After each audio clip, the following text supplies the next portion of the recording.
I had a feeling this weekend was going to be one of the best weekends we could have asked for, right? You got to sit back. You got to watch all these games play out, knowing the Browns had already clinched their playoff spot. We had to sit back, let everybody else play, and hell kind of broke loose a little bit. Didn't go necessarily the way that you wanted to. Damn, is Baltimore good. But it works out from the fact of that you get to play a game this weekend that is absolutely meaningless. I'm happy it's not at home. Nobody will be at that game down there in Cincinnati. I think Browns fans might make the trip, but you get to sit back, relax, and enjoy and do a whole bunch of nothing this weekend for the Cleveland Browns. Playoff scenarios abound.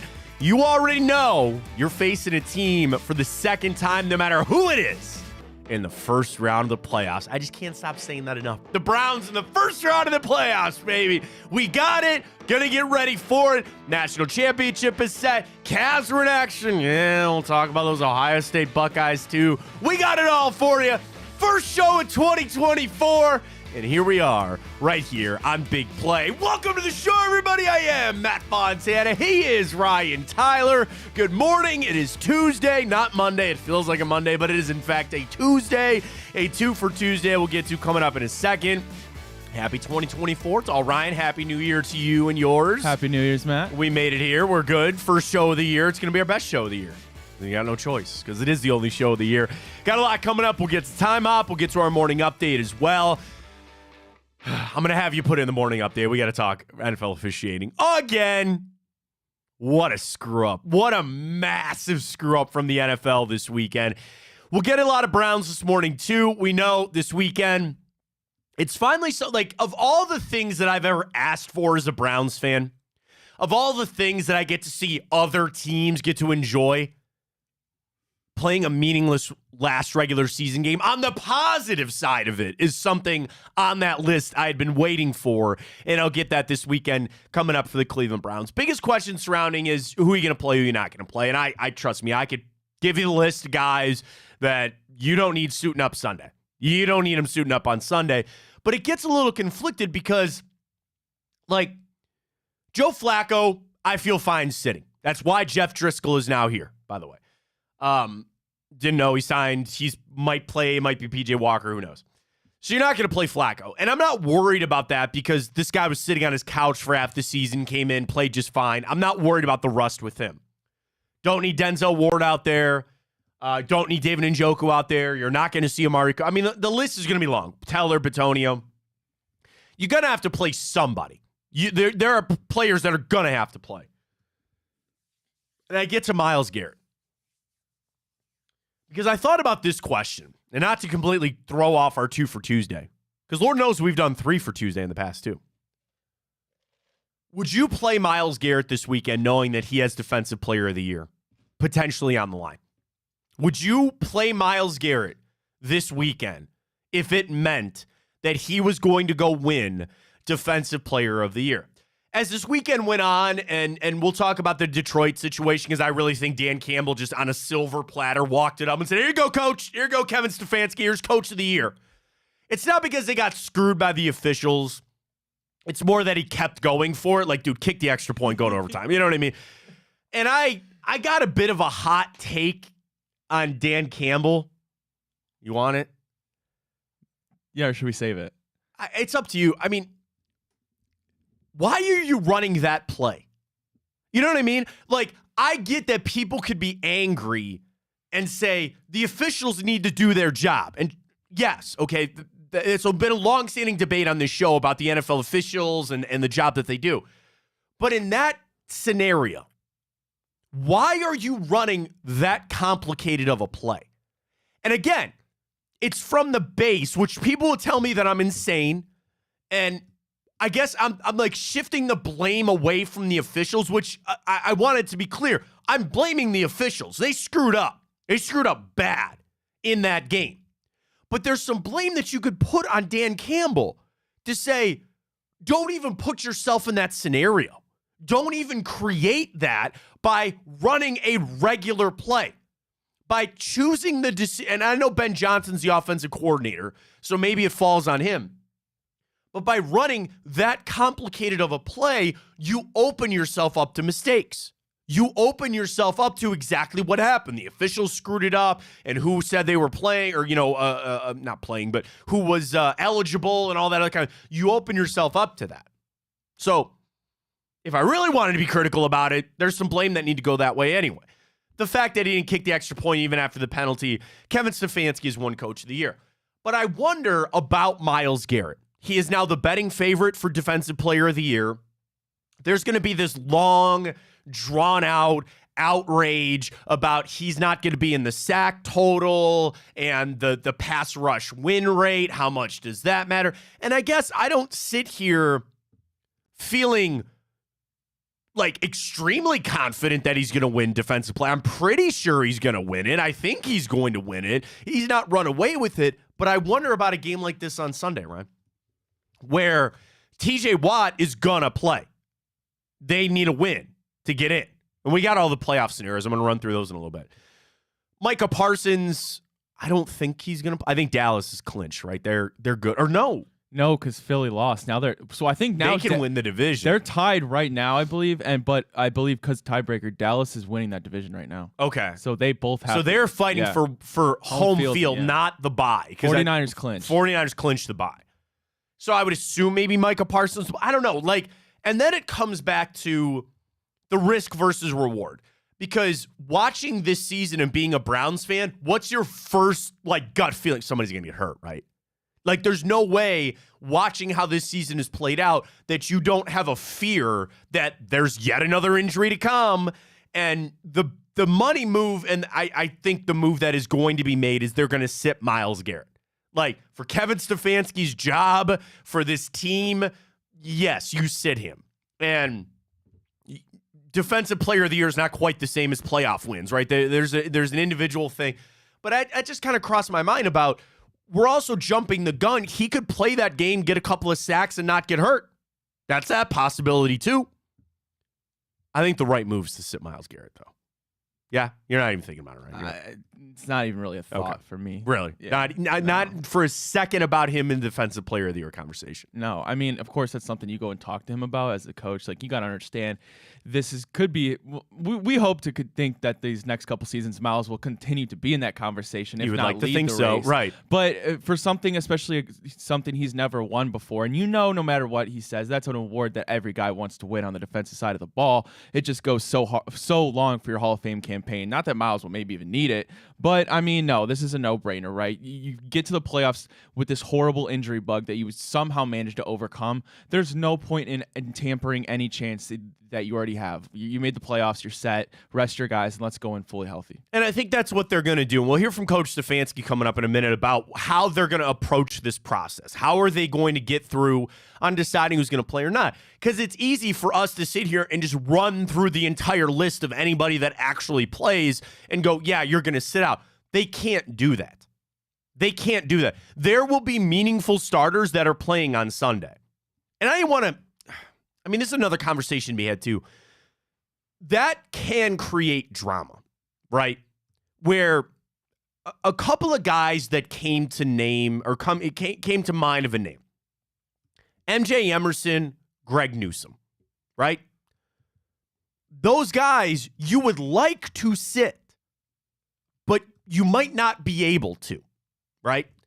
Somebody has to suit up for the Cleveland Browns on Sunday. I'm available. Just let me know if I need to get down to Cincinnati. Just let me know. You better start stretching. By the way, New Year's resolution, great resolution for people out there. Just start stretching. Oh, yeah, every day. Just start stretching. I started doing it a little bit more. I used to be active in the gym. I love my kids very much. But, yeah, I haven't been in the gym. But anyway, yeah, stretch. Nobody wants to pull a hammy. So let's start stretching. But they got to suit somebody up on Sunday. It kind of goes back to college. When you watch these teams that throttle other teams, it's cool to then just stand on the sidelines. The pros, in preseason, you want to be one of the guys standing on the sidelines, chewing sunflower seeds, hanging out. It's a bit of a status symbol. It's a bit of this is where I stand on this team. Can be sometimes a conversation that needs to be had, nah, man, you got to play. And there might be guys that say, oh, no, I'm of this status. I'm of the other group here that I get to stand on the sideline. He goes, yeah, man, but we need somebody playing this game. And you might have thought you were part of group one. You're actually part of group two. And you got to go out there and play. So there's debates to be had. And I know Kevin Stefanski's going to sit down, he said, with Paul DePodesta and Andrew Berry and talk it through. The cool thing is we got no drama on, oh, hey, there's a roster bonus here. Like Joe Flacco might lose out on another $75,000 because he's not going to get the win. He's not going to play. What about that? What if they started him, let him go 2 drives, and then try to get him to $75,000? That's not happening. That's fine. That's not happening. They better hand the ball off every time. Yeah, they're not doing that. There's no way they're not doing that. No. And sometimes owners will just pay that out anyway. Like if you became there's stories of guys that were a catch short of a bonus and they give it to him anyway. I'm sure the Browns have no problem paying Joe Flacco all of his money. But the nice drama is you don't have the Russell Wilson crap. What was the other one that I read? There was another one of a guy that probably isn't going to play this weekend that's owed a bonus or something like that. I can't remember what it was. You don't have to worry about any of that. So you can go into it with the wide open slate, completely wide open on who's playing and who's not. So that's the positive for the Browns. It sucks that they lost out on the home field advantage and, the Baltimore, who we'll go around the league. Let's do that this morning, too, as well. We'll go around the league, man. They look impressive. They really do. And this is coming from me as we made our picks on Friday last week about what I thought Baltimore, they have proven me wrong at every single step of the way. And they are not just beating teams like Miami. I mean, they look unstoppable. So that was another nice part. That's over. We're off to this becoming our bye week. And the Browns really do need it.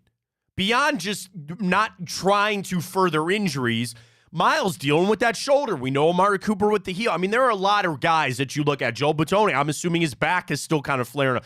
You need this week in the worst way, and it comes at a great time. It comes at a great time for the Browns to sit a lot of these guys down and get the rest, but you're still going to have to play somebody on Sunday. You still are going to have to roll out somebody. And I sit there, and I think, Ryan, that you're going to have starters. You are going to have guys that you view as starters on this team. Ethan Posick, I don't know about Posick, but that's a tough thing. And they'll also probably go with Denzel Ward might suit up for that game. And they're going to say, you're not getting in that game unless absolutely all hell breaks loose. And we got 10 guys that go down with injuries, which, again, would just be so on brand for this season. But they got to put somebody out there on Sunday. The nice part, it doesn't matter. The best part, I get to sit back. Doesn't even matter. You let everybody else kind of fight it out. You see where you go. But no matter what, you're either facing the Colts, Houston, or Jacksonville. I think it's going to be Jacksonville. Most likely will be Jacksonville. They're winning, get in with the division. They play the Titans. No real issues there, so it should be all good. Let's hear from Kevin Stefanski. So they did have availability yesterday on the New Year. And Coach was asked a lot of questions surrounding sitting guys or not. First up, here's Coach Stefanski just talking about resting guys this week. Is that the plan? Coach Stefanski, sound courtesy of the Browns. I think every decision you make, Tony, you're just trying to make what is in the best interest of your football team. Whether you play your guys, rest your guys, and as you know, you can't rest everybody. There's roster limitations to that. So, we took care of business last week.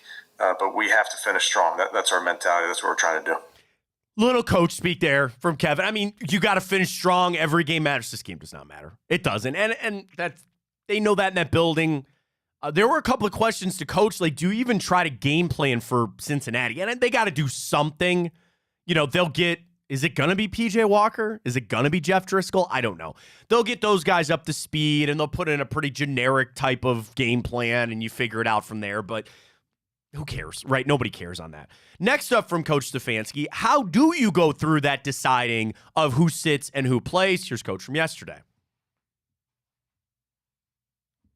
We'll have a plan. Obviously, like I mentioned to you guys before, we want to finish strong. So we'll have a plan moving forward, but I'll update you guys as we get going through the week. They're going to sit down, and they're going to run through the roster, and they're going to scratch guys off. And I think there's an element of talking to the players. Hey, do you want to play this or that? And eventually, Coach said he will have the ultimate decision. Final thing from Coach Stefanski, as I mentioned, you're going to face a team that you have already seen. Coach Stefanski, who gets the edge in that matchup, seeing the team you already saw. I mean, I think we faced all of them. They faced us. So it'll be the second time versus all those opponents. So as you know, we're going to go back and watch those games. They're going to go back and watch the game we played them. So it's similar to a division game in that regard when you play that team for the second time around. But I don't know that there's an advantage to either side. Is there a team, and you would probably instantly say the Colts, is there a team that you would love to face, Ryan? Of Houston, Indianapolis, and Jacksonville. Is Jacksonville the one team you would want to avoid? Trevor Lawrence, shoulder, didn't play. He might play this weekend. I imagine he would. The Colts game it seems so long ago, right? Like, they seem like a spicy team. I guess it's a positive to say this isn't a slam dunk for me. No. That I feel confident against all three of them. Now, you're on the road. You and I got into this a little last week. I still think the Browns will be the dog in those games. Maybe not the Colts. But if we go down to Jacksonville or we have to go down to Houston, I would imagine they would be the home favorite. Not by a lot. I think they might get that customary 3. But with Lawrence and Stroud back, I'll call my shot a little here. I think Jacksonville would be 3.5-point home favorite over the Browns. I think Houston would be 1.5 home favorite against the Browns. The Colts, I think the Browns would be favored by 1 or 2.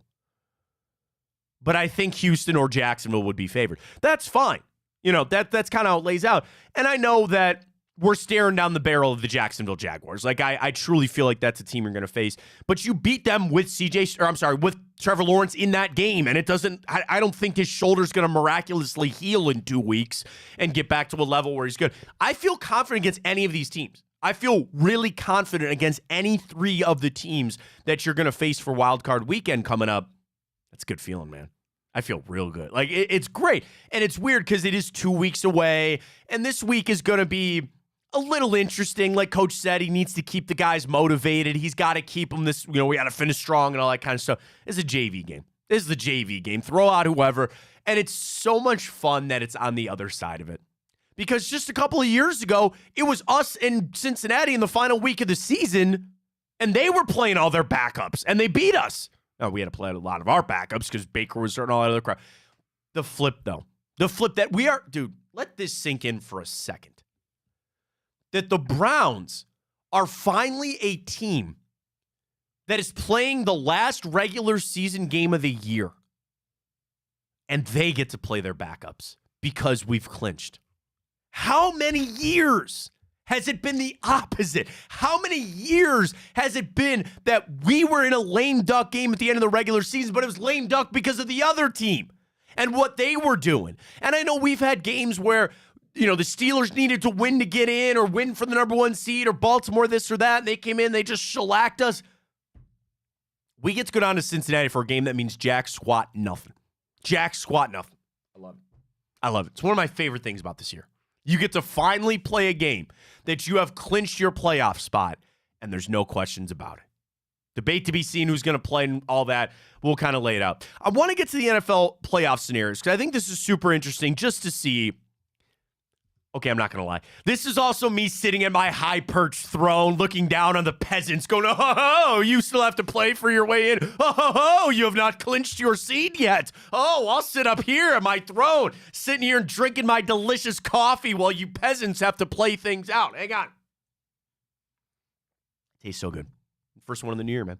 I get to sit up here now as, you have not clinched. What that must be like. It took a year, and I'm a bougie. Yeah. I'm on the level of Alabama fans that are crying this morning. Just bougie. Everything is handed to me. We'll get a lot of college coming up here in a little bit. Here are your playoff scenarios. Okay, this is not going to work. I got to pull it on my phone. It's one of those things. It's a long document that they send out, and it's really hard to read. Okay, everybody ready? Here's your clinch scenarios for the AFC. Baltimore in, Kansas City in, Browns, Dolphins in. Divisions South and the East are still up for debate here. The West, Kansas City's got it somehow. The North got it. Here is Buffalo to get it. To clinch oh my gosh, they win. Oh, they're playing Miami. That's why. Yeah. They win, they get the division. That's the they winner. get the. So here's how they could make it. They can get in with a tie, a Pittsburgh loss, or a Jacksonville loss. So they're sitting pretty. They win and they get in. But even if they lose, Pittsburgh loss or tie, Jacksonville loss or tie, and an Houston Indy tie. Any of those one scenario, and they're in. So it's not like it's a for sure. You kind of gave a look there. You're like, man, maybe I'm putting too much sauce on that. Maybe it's not out of the realm that Pittsburgh and Jacksonville both win. No, Jacksonville should win. They're going to win. Yeah, and then you look at it, okay, Pittsburgh, they're playing the Ravens, but the Ravens have nothing to play for, so why are they going to be playing anybody? Right. And they already beat them, so I don't know. It's possible. So Buffalo, all right, that's fair enough. All right, on that. Then we get to the Houston Texans, the team we may face. But for them to win the AFC South, they need to win and Jacksonville lose or tie. Houston can clinch a playoff spot just with a win. If they don't, they need a tie, Jacksonville loss, and a Pittsburgh loss or tie. So Houston, like Buffalo, win and you're in. Here's the Indianapolis Colts, which I would not be feeling good if I'm a Colts fan this morning. To win the South, they need to win and Jacksonville lose or tie and Jacksonville lose. For the Colts, I guess maybe not. Colts are win and get in too. They clinch a playoff berth with winner in. Jacksonville clinches the South with a win. They can get in with a tie and a Pittsburgh loss or a Pittsburgh loss, Denver loss or tie. There's all that kind of stuff out. Miami wins the East with a winner in. And then here's the Pittsburgh Steelers, the team that is probably going to get left out of this. All that they can do is clinch a playoff spot. They must first win, have a Buffalo loss, a Jacksonville loss, or a Houston-Indianapolis tie. I don't want to get in the tie crap. All that kind of stuff. So Pittsburgh has the longest road to go here to get in. They need several other things to happen. So as it lays out right now, Buffalo winning in, Houston winning in, Colts winner in, and Jacksonville winning in. And one of those teams will win the division, and the other two will slide behind us to get the wild card spot. So that's where we stand in the AFC. Do you want to run through the NFC real quick? Yeah, let's do it. All right. San Francisco clinched the number one. Detroit's clinched the North. Cowboys, the Rams, the freaking LA Rams have clinched a playoff spot. And the Philadelphia Eagles. Here's how it goes for the rest of the NFC teams. The Falcons can win the South with a win and a Tampa Bay loss. So Falcons are playing New Orleans. Tampa's playing Carolina, right? Yeah, so that's probably not going to happen. Dallas Cowboys can still win the division because if they win, they get it because they're playing Washington or a tie and a Philly loss. Here's Green Bay to win a playoff spot. They win and they're in, or a tie and a bunch of other crap. The Vikings are the team. They need to win and they need Green Bay and Seattle to lose. So the Vikings are not going to the playoffs. That's not happening. The Saints need to win the South with a win and a Tampa loss or tie to Carolina. That's not happening.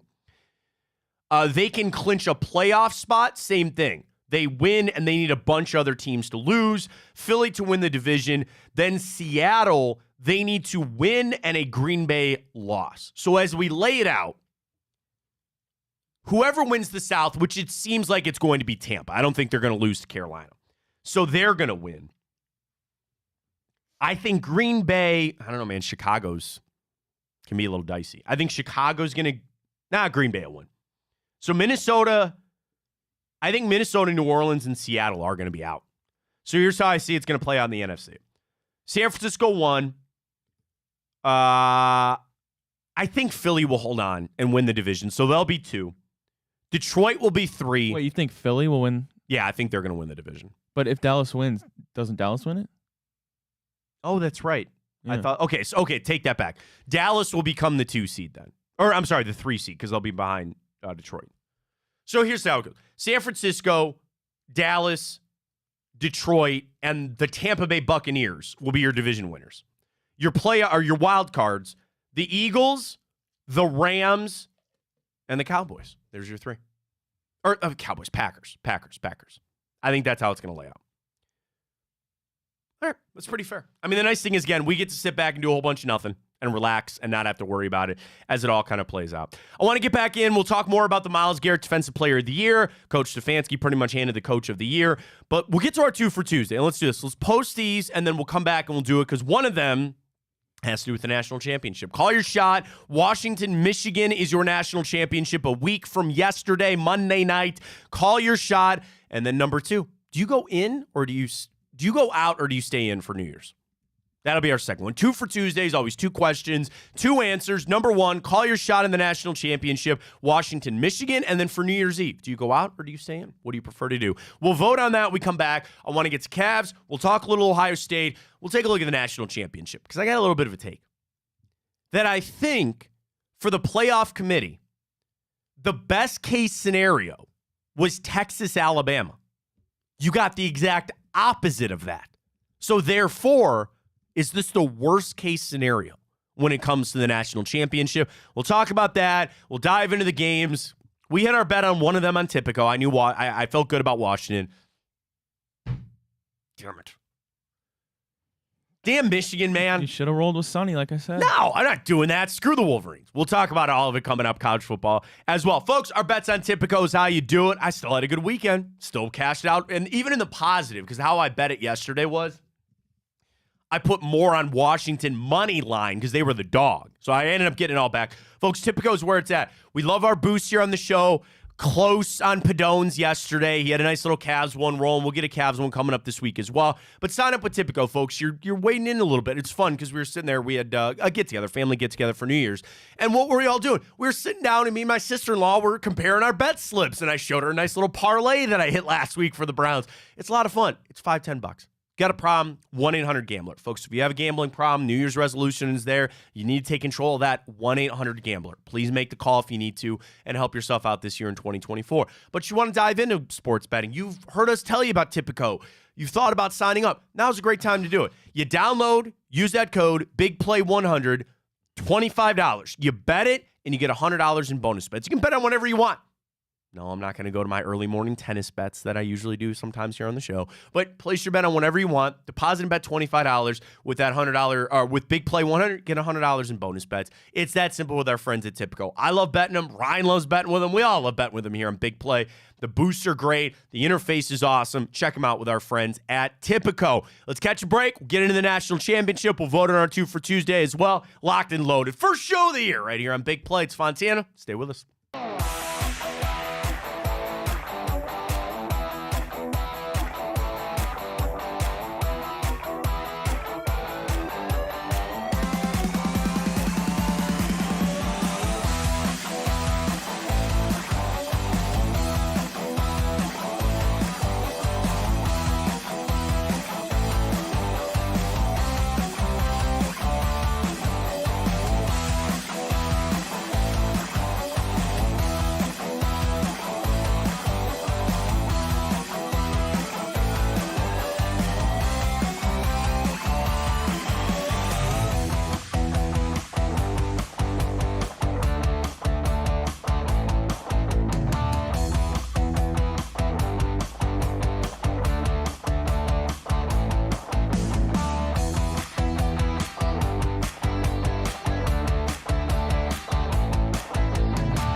All right, national championship is set. The Washington Huskies. Yes, the Michigan Wolverines get it done. Talking about right here. Welcome back. Fontana Show here on Big Play. We'll post our 2 for Tuesday. Call your shot for the Monday National Championship. This is worst case scenario for me. It really is. I was rooting hard, which it made me feel dirty anyway, but I was rooting hard for Alabama. Somehow Michigan gets it done. And I guess I'm fine with Washington. I just felt I would have felt better Texas. I feel like Texas has a better look at beating Michigan in that game. I didn't even look this morning on Tipico, right? What do you think the spread is? Did you see it? I didn't see it. I got to imagine it's probably like Michigan. All right, I was going to guess. I have not looked yet I either. haven't either. I'm going to say Michigan -4.5. I was just going to say 4.5. So you want to bet? You want to think it's 4.5? Yeah. All right, let me pull up our Tipico Sportsbook. Use that code BigPlay100 when you get signed up. NCAA football. They should just hire us at Tipico. 4.5 is the spread for Michigan, Washington. Give me the Huskies all the live long day. Here we go. But let's start with the first game. Alabama, like everybody's talking about the physicality for Michigan and they were able to run the football. Like Alabama looked like a crappy football team. That was the hardest thing watching that game because the debate that was had going into it was they're not the same team that Nick Saban has had where they can just run over other teams because they have all this talent. They looked like a bad football team, and Michigan took it to them. I'll give you credit there, as much as it pains me to say. I'll give you your credit for the Michigan Wolverines. They ran it down their throats, and they took it after it, especially there in overtime, to get it done. Is it bad for the NCAA that Michigan is now in the national championship? With all that scrutiny, with all the stuff, and I felt like we're kind of past it. I felt like we've kind of moved beyond it. But there are people that felt like justice was not served, and everybody's waiting for this offseason to see, and yet another week of debate on if Jim Harbaugh is going to sign that extension or not. All that kind of stuff going with Michigan. I really think that was a bad case. I really think this is a worst case scenario for the NCAA. I do. Because if you had Texas make it, the game is in Houston. Darren Ravel said this morning, if Texas would have made it, $3,000 average to get in. If it was going to be Washington, it would have been cut in half. Lo and behold, it did. Average get-in price down there is $1,500 just because of Texas. Now, the other side of it, I think Texas-Alabama would have been the biggest just because I know Michigan is massive, but it's still Alabama. And it's still, you're in the South, you're going to play down there. You would have had more tickets, I think, had. And I'm not saying that Michigan's not going to sell out or that they won't have a strong fan base down there. They're going to. But even just from a national perception, I guess the positive is that everybody's going to root against Michigan now. Is that not? On the average casual fan, wouldn't you think that they would root against Michigan for everything that's gone on there this year? Yeah, I mean, especially given that it's Washington, an undefeated team who kind of, they had big preseason projections, but certainly I believe Oregon was the favorite to win the Pac-12, and the fact that, right, it's Michigan who has the scandal over their heads, so you're going to root for the underdog usually, and now that's even more so magnified. Call your shot. First 2 for Tuesdays up. Washington, Michigan. You know where I'm going. I will never do it, so go Huskies. I'm rolling with Michigan. All right, go Huskies. They're the better team. Yeah, they'll win. Are they? They are. I continue to crap on Michigan just because that's what I do. I hate them. But I did watch that game and I go, okay, I think they showed me a little bit more. They showed me a little bit more in that game than I really thought. J.J. McCarthy showed up. Blake Corum is very good. I'll roll with the Huskies, and I certainly hope that that's how it plays out. Ohio State, what do you care? What does anybody care? Like, people wanted to watch it. It was a poop game. It was an absolutely horrible football game. You had the majority of your guys sitting out. Yeah, it wasn't as bad as Florida State. It wasn't as bad as some of these other schools. What did you think they were going to do? Why was Travion Henderson in that game? Why? And people got angry with me because before the season last year, I said if Marvin Harrison walked in, sat down, and said, Matt, can I get your ear for 5 minutes? I said, absolutely, man. What's on your mind? And he said, what do you think I should do this year for the Ohio State Buckeyes? I would look at him dead in the face and say, you sit out. Don't play. And people freaked out. And they go, oh, you're not a competitive, you soft millennial. What the hell's the matter with you? You're going to sit out and be... Marvin Harrison has a long NFL career ahead of him and a lot of money to be made. Granted, I'm very happy he made it through this year. He didn't get hurt, okay? Did the ultimate goal happen? No. I know Garrett Wilson was on Twitter talking about sitting out the bowl game, and he said he really wished he wouldn't have and all that. Grant, I appreciate that. I appreciate the side that they want to be out there with their teammates and their roommates and their friends. And for the legacy that is Ohio State, that game meant jack, squat, diddly poo, nothing. To steal a line. Oh, who was that? The Colts coach. Diddly poo. We didn't do diddly poo out there. Oh, is that the old dude? Yeah. I can picture him. I don't know his name. Jim Mora. Thank you. Jim Mora. That's right. Jim Mora. We didn't do it. It didn't matter. It did not matter. So for people to, again, wake up and go, oh, they were going to fire Ryan Day right now. Everybody out there, I've got a little news for you. Are you ready? They're not firing Ryan Day. They're not doing it. If they were going to do it, they would have done it before the recruiting started. And I know that the second date is coming up and that guys can flip and welcome to the transfer portal and Cam Ward's going pro. And they were saying on the broadcast that they're not going to go into the portal. They're going to roll it out Lincoln Kienholz and Aaron Nolan. Here's the thing. They're not firing Ryan Day. Not this year. That's not, Ryan, I say this, save the clip. You can send it to Old Takes Exposed if you need to. They're not firing Ryan Day. They're just not going to do it. If they would have done it, they would have done it before. And the other thing, they're hiring a new athletic director. As much as Ohio State is a sought-after position, right? If you are in the athletic administration world and you want to be an athletic director, Ohio State is one of the schools that you strive to get to. There's a lot of money. There's a lot of power. It's prestigious. It's all of those things. But it's still a competition. There are still going to be multiple candidates, and there are still going to be people that Ohio State needs to pitch themselves to. Well, how nice would it be to say to that new athletic director, whoever it is, hey, you're going to sit down. You might get to hire a coach in a couple of years. You might get to hire a coach after next season. The anti-Ryan Day crew, they're different than the anti-Stefanski crew. Because the anti-Stefanski crew, you've got nothing. You have nothing left to argue and complain about. Ryan Day, I'll have that conversation. I understand where you're coming from. Friday's game against Missouri does nothing for me. That does nothing for me to sway how I feel about Ryan Day or not. Truthfully, I think he's a good coach. I'd keep him around for one more year. Now, the problem is, are you entering what you expect to be a lame duck season for Ohio State? I don't think anybody's going to pick them to go win the Big Ten next year. You lost all, and recruiting classes be damned. And I know I have some guy in the recruiting trail telling me I don't know crap about some guy from North Dakota that's going to come in and play off. I don't know any of that, right? I know Ohio State and some of the places that grade this out finished with the second best recruiting class. Fine. How many of those guys are actually going to play next year? Are they actually going to step in as 19-year-old freshmen and go, all right, let's go play this out here? I doubt it. You have some of your guys coming back. The vast majority are not. What does it all come back to? Quarterback. And you don't feel good about Lincoln Kienholz, and you probably don't feel good about Devin Brown, and you don't know anything about this Aaron Nolan kid who's a freshman. So, in a way, you're going to get what you want, anti-Ryan Day crew. I expect next year to be a bad season for Ohio State. Bad season relative of, they'll have 3 or 4 losses. Mark my words. Okay. 3 or 4. Now, the crazy thing is, will you guys be able to cope with that? we live in a world where 3 losses might get you in a playoff sooner rather than later. I said this, I was on ESPN this weekend. And I was doing the show, and shout out to Evan Mack. He and I were co-hosting. We're talking college football. And I said, Evan, it will be sooner rather than later.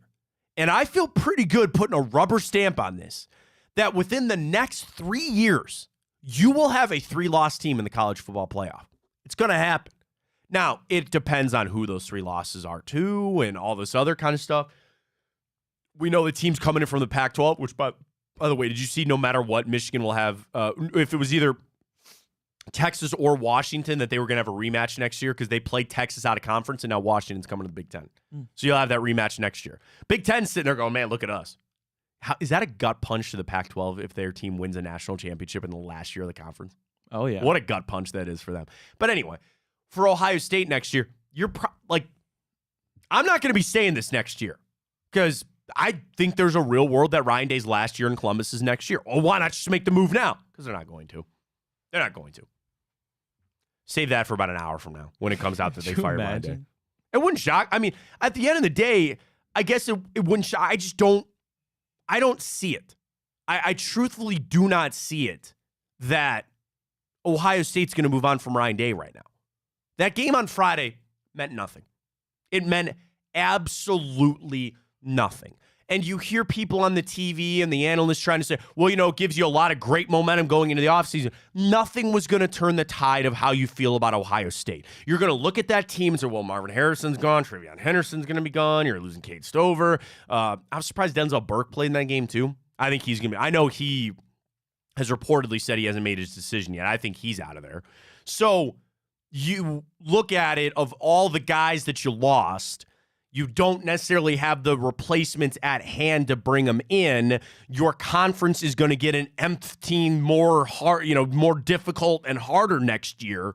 It's going to be a down year for Ohio State. I don't think I'm jumping out of any tree limb by saying it. It's going to be a down year, and then you can go fire Ryan Day. And the debate will be on who replaced him. But, Ryan, that game on Friday meant nothing. It really did. You're wearing your Ohio State gear today? Is that like a funeral type thing, or are you just like kind of giving some goodwill today? I don't know. No, this is my trash hoodie when I don't feel like wearing anything nice. Is that a shot? Was that a shot at Ohio State? Yeah. There you go. That was a shot there at Ohio State. That game meant nothing to me. It really didn't. To the Cavs, tough one last night for the wine and gold. I've been impressed with how they've been able to keep this together with the guys kind of being out. And I said, each and every game that I look at with this team, see what you got. They've lost 2 straight now. Okay, they weren't winning that Bucks game. The Raptors were all hot and heavy there, getting Quickly and Barrett. Which, by the way, so Padona had a parlay yesterday. Yeah, Barrett went over. Oh, he did over, and then the Cavs lost. Anyway. Yeah, okay, that's fine. Because he had a 3-leg parlay. Mitchell 25 or more. He had 26. But it was under 15.5 for Barrett. He finished with 19 in the Cavs money line. So Cavs are in a fine spot right now. I'm not too worried about where they're at. You just keep playing it out. Try to get some of these guys back. They're back to 3 games above 500. We'll see. When are they in action again? Tomorrow night against the Wizards. They better win tomorrow night. It's home against the Wizards. Wizards suck. So that's fine with where the Cavs are at. Nothing really to take away from them over the weekend. The big trade in the NBA. The biggest news there. Don Mitchell ain't going to the Knicks anymore. He's not going to the Knicks anymore. And listen, I was a realist when it came to that whole scenario, okay? That I think if you sat down and you gave Donovan Mitchell truth serum, which is what I also call whiskey, you sit down and you give him some of that Pappy, or you tell him some Weller Foolproof, and you tell him to lay it out the truth, I think he would say he would enjoy going to play for the Knicks. There's nothing wrong in saying that.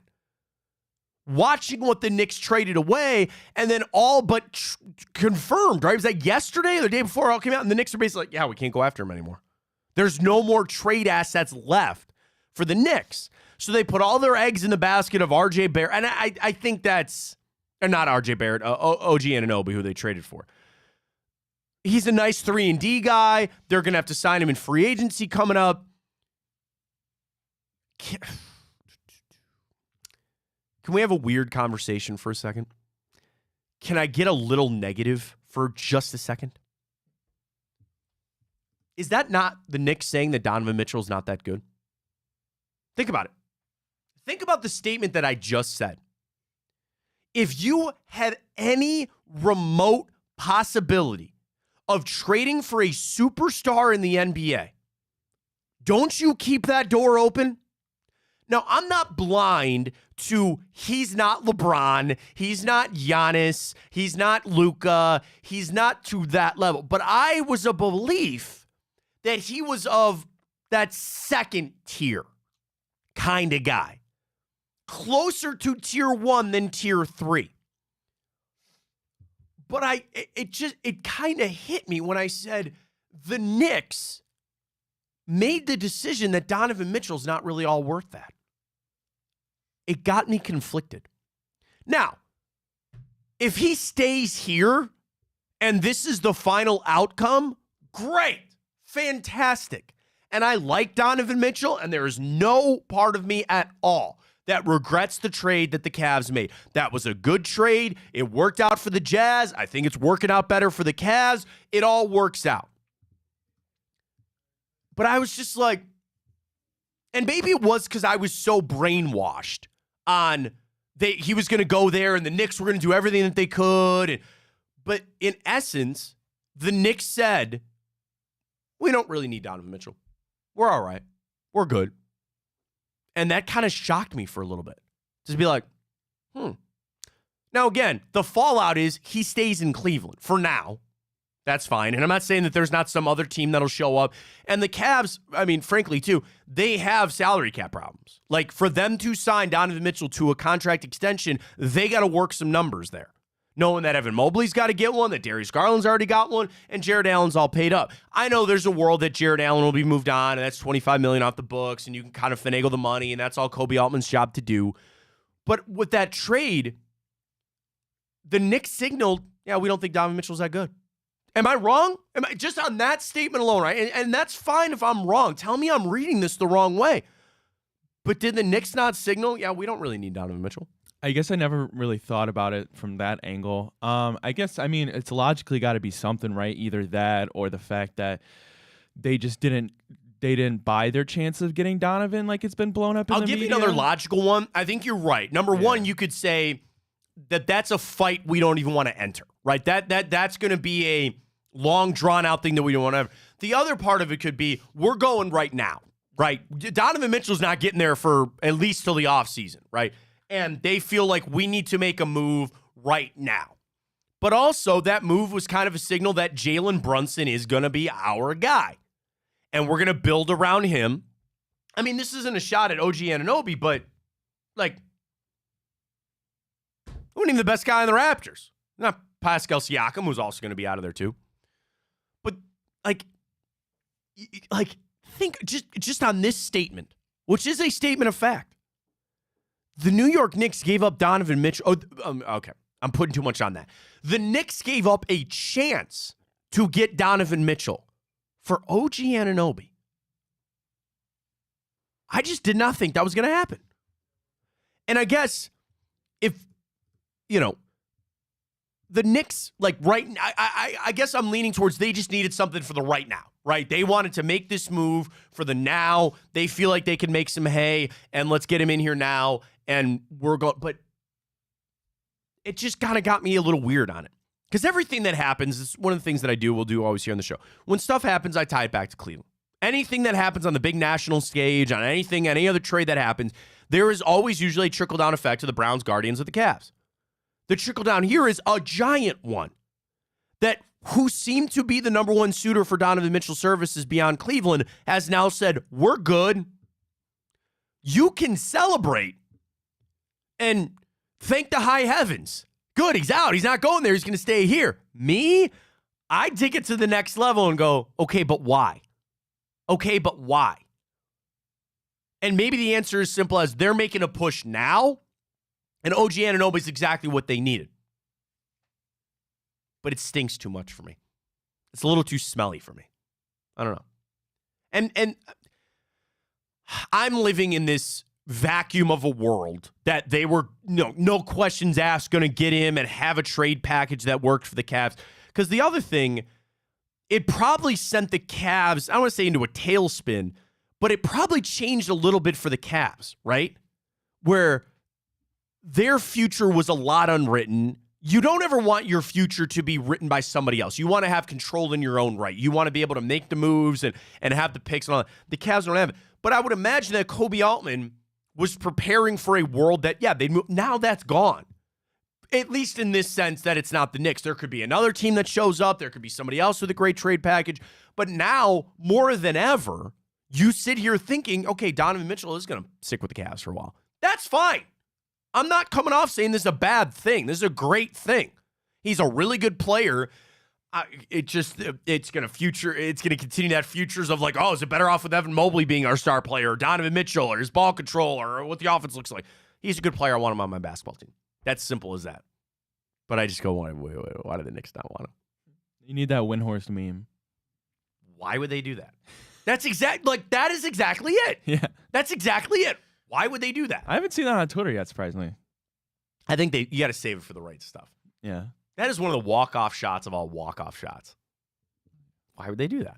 And then, what is it, the day later they make that other big trade? And why would they do that? Wendy's the best. I love Ryan. But that was kind of the big takeaway that I had from that. Okay, great. Donovan Mitchell's going to be here. I do think it maybe changes some things on the Cavs on how they're going to approach things moving forward. And now, Remember when we were saying, I don't even know, like a week ago, that we needed to prove to Donovan Mitchell that this was a place for him to go win? What if that dynamic has shifted so much that Donovan Mitchell has no other choice? Like, I'm not, and this comes off like I'm ripping Donovan Mitchell and that I'm tearing him down, and I'm not meaning to do that. But we know that he is a really good player.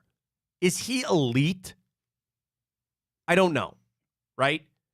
Where some of these elite guys can hold up teams and demand trades and do all that. I would like to believe that the NBA is finally out of that era where they had a really bad era. Maybe it was because of LeBron. I don't know. But they had this horrible era of guys flip-flopping teams. I'll blame James Harden. You want to know what? I'll blame James Harden, not LeBron. I'll blame Harden because I don't like him anyway. I'll blame him. I'm a hired mercenary. I'm just going to go from team to team to team. And if you don't cut my boys and do all this other stuff, then I'm out of here and I'm gone. And you better get this player here. And I don't mesh with this other star player. And I'll get that. That was a bad era for the NBA. That was horrible. Nobody likes that. I'd like to hope and believe that maybe we're past that. And you're seeing a lot of star players that are paid up and seem to be in the right position. Now, if Milwaukee continues to struggle, Giannis is going to want to get out of there. If Dallas doesn't keep Luka, players around him, he's going to leave. I'm not saying you don't have star players leave teams. You have that all the time in any sport. But the NBA really had that bad part where guys were holding teams up. And I think for Donovan, it's to spin it from a positive thing. At this point now, I think Donovan needs the Cavs as much as the Cavs need Donovan. I don't think that was always equal. And all right, here's the tweet. Matt, you're assuming the Knicks were the only team that would ever want Donovan Mitchell. Yes. Am I sitting here like borderline celebrating, saying the only team that Donovan Mitchell could have gone to was the Knicks? No. There's a world that somebody else shows up. We really want him. Here's our picks. Here's this and that. That could still happen. I guess today, I just don't see it. And I'm going to operate that way. Do you think Donovan regrets not signing that deal this offseason or, before the deadline that he had? He'll still get paid. He's still going to get paid. There's nothing to worry about with that. But I don't know if people understand the gravity of what happened for the Cavs this weekend. With the Knicks signaling we're good on Donovan Mitchell, that changes a lot. That changes so much for this franchise. In the positive, I think. This is a good problem to have. This is a great problem. You got to move some money around to keep Donovan Mitchell with the Cleveland Cavaliers. Good. Fantastic. And I'm fine going into the future of this team with Darius Garland, Evan Mobley, and Donovan Mitchell. I'd like Jared Allen to be a part of that, and maybe they can restructure that kind of deal. I'd love Karis LeVert to be a part of that moving forward. They still have some problems. They still need this and that. Max Strus will be here. Benny Van George Niang's going to be here. They have some pieces. They have some parts. They also have some issues. Welcome to the NBA. But the fact that, for now, Donovan Mitchell ain't going anywhere. And we can calm all that down. I don't think there was a big outcry for it, Ryan, but it was still there. It was still there. And that's what happened this weekend. All right, speaking of this weekend, you got New Year's Eve. Sunday night, going into Monday, everybody's off. Our second two for Tuesday. Do you prefer to go out or stay in for New Year's? Now, Ryan, you and I are of an age gap here. I don't need reminded what it is, but there's an age gap there. And I always lived, so like my wife and I, even when we were dating, we would always go to the... Can I tell you the worst New Year's Eve experience that we had? Yeah. This was our second year of dating. So you're still kind of in that, like, not impressing, but like, I want to, make a good impression on her and, all this other kind of stuff. So there was a New Year's Eve that we were sitting in I rented a house. Actually, I got a rental house down the street of where she lived. Not stalkerish, but I just wanted to be near her. So it was New Year's Eve and she goes, well, what are we going to do? And I had nothing planned, right?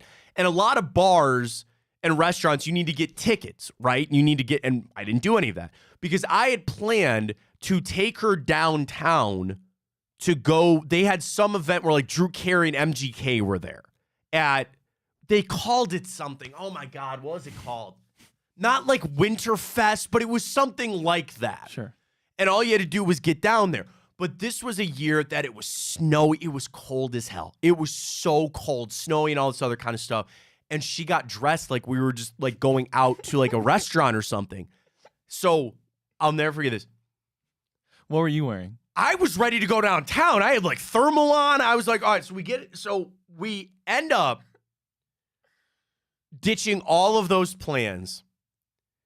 We went to a Mexican restaurant around the corner, tried to go to 2 different bars. They said you can't come in with a ticket, and we ended up sitting in my bed to watch the ball drop by ourselves. And I was like, she hates me. This is the worst ever. We had all these grand plans. We were going to take the RTA downtown, found out the RTA wasn't running that night. Just all hell broke loose. So beyond that, I learned from that. So then there was a couple of years that we would get the tickets and you were guaranteed a spot at the bar. You were guaranteed a champagne toast. Those worked. But for the vast majority of us being together, we hosted a party at our house. And it was great because all my brothers would come, all our friends would come. You had to go upstairs to go to bed. The bathroom wasn't messy in a line. It was great. So for that, I would tell you, I think it's probably been 8 years. 8 years since I've actually gone out on New Year's Eve. Now, I'm an old dad now. I have 2 kids. My wife was asleep by 10 o'clock. I held the baby, and that was it.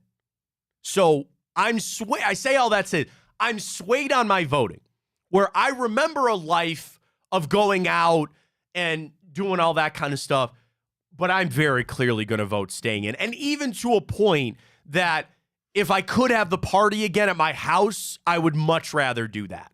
Because it really got me started. We were sitting there and we, for the kids, we got them apple cider, sparkling apple cider. And we sat there and we did a fake countdown at like 5 o'clock. My brother came over. It was fun. So we got last year's countdown and played it for our son at 5 o'clock. 5 o'clock. Yeah. His bedtime 7. So we did it at 5 o'clock and he had a little toast and we sat there and it was a great time. That's awesome. But watching it at Times Square, because the question is, do you ever want to go to Times Square for New Year's? Hell no. We got it. Like, are those people paid? Or is that just something that people think it's so cool to do when in reality it sounds like it sucks? So here's what I did. I Googled this.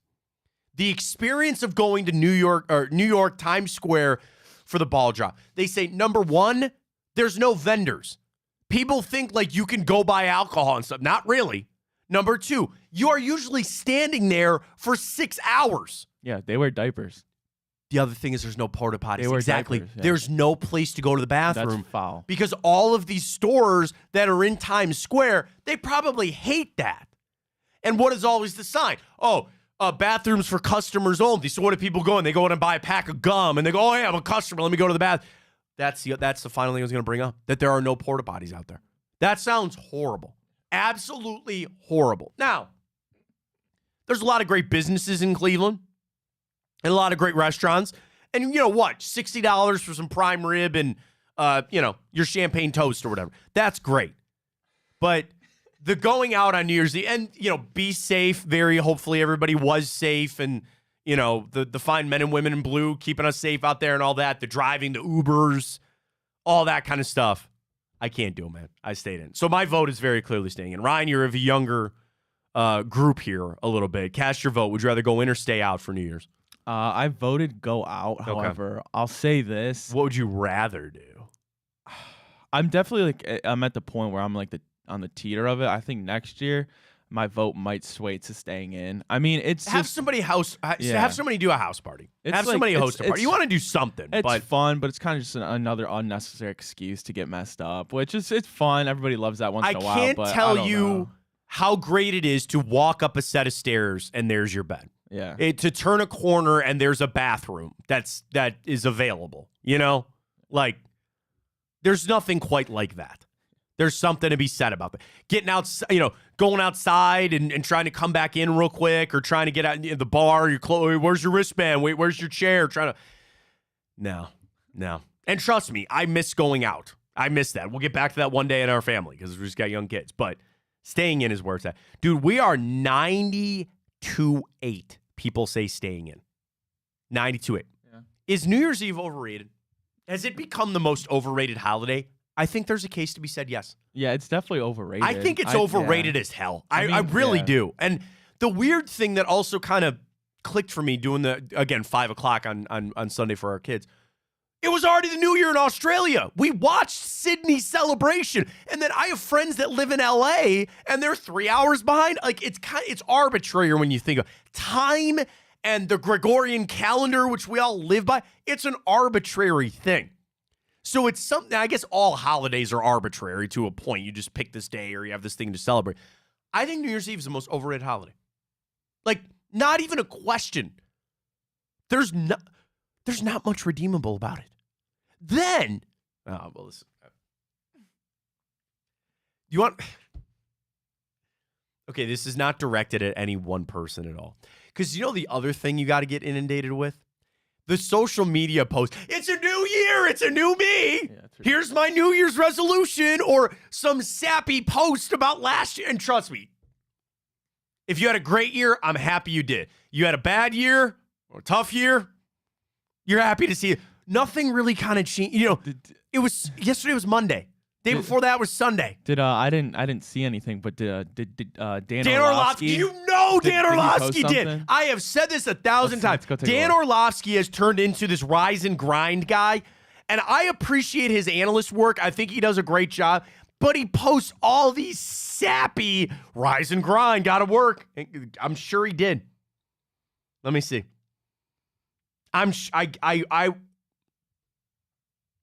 January 1st, Ryan. I'm looking for it. At 7:43 in the morning. No matter what's going on or what your past experience has been, this new year is packed with potential. Guaranteed. Guaranteed from him. What is different from today from last? Nothing. It's a new year. Great. Did things actually change? Are you actually going to start going to the gym? I hope you are. That's fine. There's something to be said. If you're a loyal gym goer, which I used to be, I'll get back there one day again too. Be understanding of people, please. Be understanding that there's a lot of people that are in the gym maybe for the first time or they don't know what they're doing. Leave them be, or if they need help them out. You know, lend a hand here. There are new people in there trying to figure some stuff out. Leave them be. Let them alone. You know, people, I get that all the time. People like the real gym goers, which I appreciate people that go to the gym. But they get upset in January because then, it's packed and they can't get to their equipment. All that. Let it be. Let it be. There's some people who are trying to improve their lives. Let them go. Leave them go. All right? If they need some help them out. But yeah, New Year's, and then just I don't know. And hopefully, again, if you're somebody like me who you kind of are happy that you closed the door in 2023, move on forward. Great. Fantastic. Awesome. Overrated is where it's at. All right, let's catch a break. We come back. We're going to go around the league. We're going to talk about this Detroit debacle. Kind of mentioned earlier, I have a take on Dan Campbell that I think people are missing on this whole thing. We'll get to that. We'll get geared up for this weekend for big games. We'll go around the league. We'll do it next. Fontana Show right here on Big Play. Let me tell you about the week here at Big Play. Tuesday night. Josh Maria tonight? All right, so they're back. Ryan knows the schedule. I never know the schedule. So, no, Reflog has been off. Blake and Greg have been off. Hanford's been off. But this week, we're going to get back into it, folks. Big Play is everywhere that you need it. Blake and Greg Williams. Big Play Cleveland show. Hanford Dixon show. Booby's World. What was the debate that I just saw that Booby and Rafa were having? They posted a clip about it with Padone. I can't remember. It was hilarious. I don't know. Booby's World talking basketball. I can find out. Yeah. Bonus time with Bruce Drenner. You got Ted Ginn Jr. show. Big Play, Big Bets with Dave and Nick. We got it all for it. And then every day, Chico and myself. We're on 9 to 11. Chico's 12 to 2. Just follow Big Play. Follow it on Twitter. Follow the YouTube channel, Everything, everywhere you need it, it's all up there. Big Play is the place to be. We got some new merch coming out, too. I saw those hoodies. Or not hoodies, like they're sweatshirts. They don't have a hood on them, but some pretty nice stuff. Check it out, bigplay.com for all the merch as well. And all our show schedules are up there. Streaming on the iHeart app. We're on YouTube, Facebook, Twitter, and coming soon. Hey! 2024, the year of Instagram, maybe, for us on the show. We'll get there. That's fine. I'm not too concerned about it. So we might be streaming on Instagram live soon, but we'll get that all figured out here in the new year. All right, let's catch a break. Go around the league. We'll do it next. Fontana Show right here on Big Play. Stay with us.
Feels like a week ago we played NFL games. Dude, I love the Saturday games. I know why they can't do it all season long, and maybe that's what makes it special, is when they only do the Saturday games late in the year.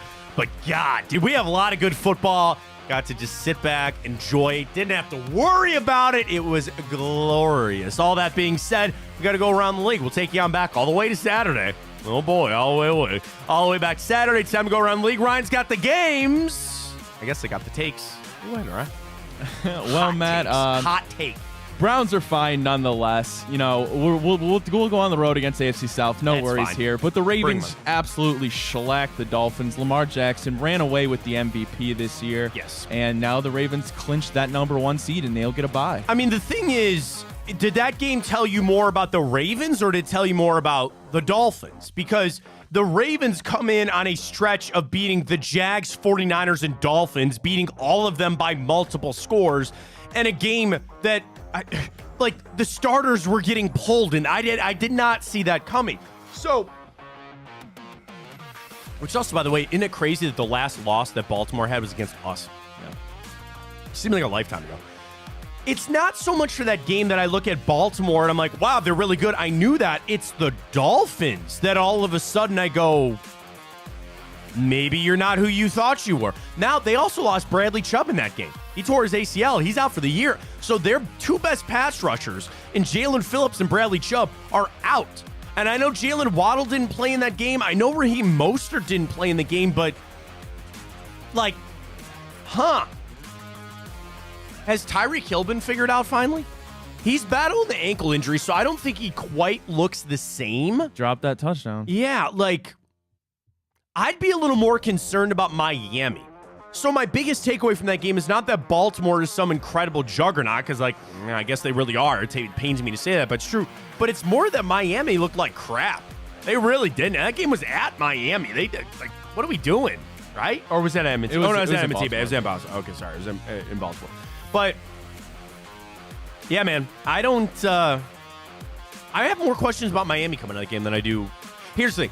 I have more questions about Miami than I have truths about Baltimore. I didn't really think I learned a lot about Baltimore in that. Lamar, 5 touchdowns. He wins the MVP. Yes. I think he took it away from Christian McCaffrey, certainly.